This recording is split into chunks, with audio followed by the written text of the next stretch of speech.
all this revolution that is not just a technological revolution, but deals with concepts linked to these technologies. Here we're talking about, for example, in regard to distribution of technology. We're not just talking about inequality, about poverty, in regard to important issues like, for example, the agricultural sector, the industry. No, we talk about technological inequality and the IT to increase productivity and have economic growth.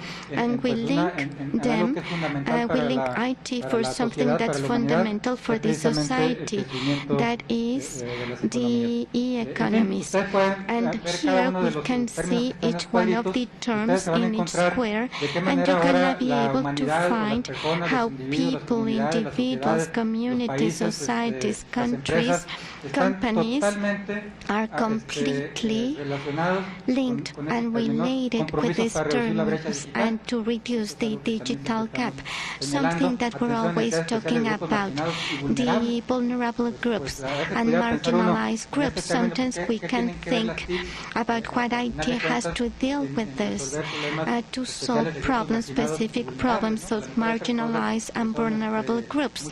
At the same time, this is really important to be considered.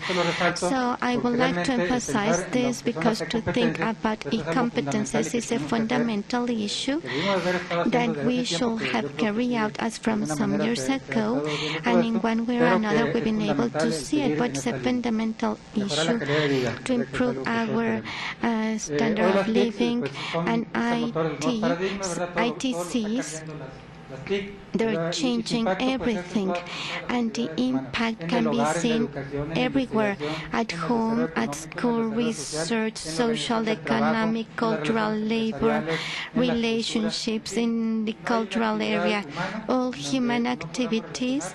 We can see that ITCs are influencing us, and the digital societies that had played an important role, mainly recently, the information society. Sometimes we do not know where we are. Sometimes we just talk about IT or this knowledge society, but I still believe it's something that is linked, that deals with everything that occurs at a world level. And now these are images of some tools that, as we know, sometimes we get lost, and not even those that use all the technology, that love IT, we do not even know about all these devices that are available. In regard to application in the industrial sector, medical sector, and so on.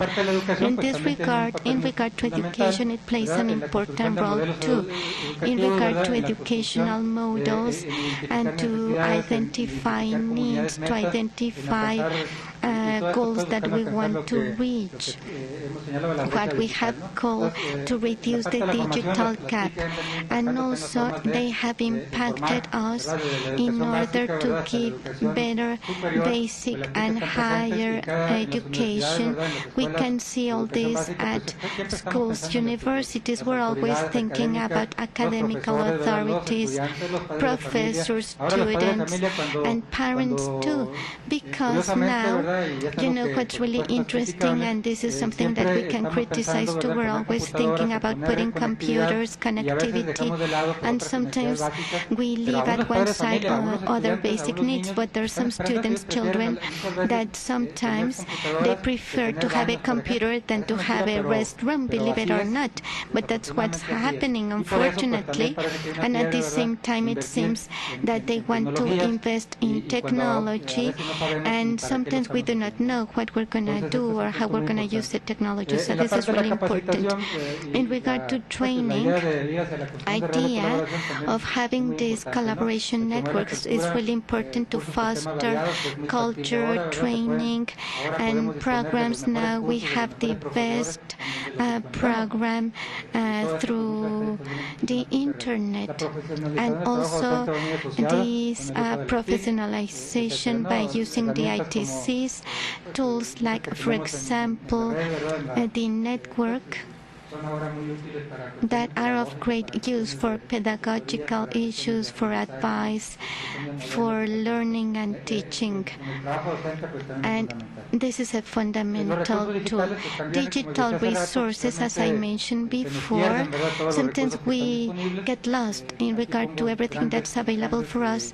Here I put big and new technologies means TV, web pages, printed materials, CDs, DVDs, videos, emails, the wikis, blogs, and so on. Lots of things, YouTube, and many of these things. And this seminar has been supported with all these tools. And this also has been of great advantage because we can hear in this workshop people who are in remote areas on real time, and that's really important for all of us. In the case of ILSE, we've been working strongly in all this, the e-competencies, and we are an institution who want to use all ITCs mainly for social development and education. An international agency that is trying to carry out more advocacy in Latin America, and we've been working in many educational programs that have created this great learning and how to learn the e-skills, e-competencies. There are some projects that needs us to have these e-competencies, and we get to train professors, students, so they get to use them in their daily life. At the Institute, part of what we do is to use the ITCs. We promote research, content in different medias. We create material for education, long-distance education, and I repeat, this is linked to the acquirement and training on e-competencies, actions that deals with this, and they have carried out designs of models to use ITCs. I would like to repeat that they've been of great help for us on education, and there is a project that I would like to mention rapidly at the end, but these are some of the actions that we have carried out. In regard to digital resources, I have to say once again that to be able to use them, we need to have some e-competence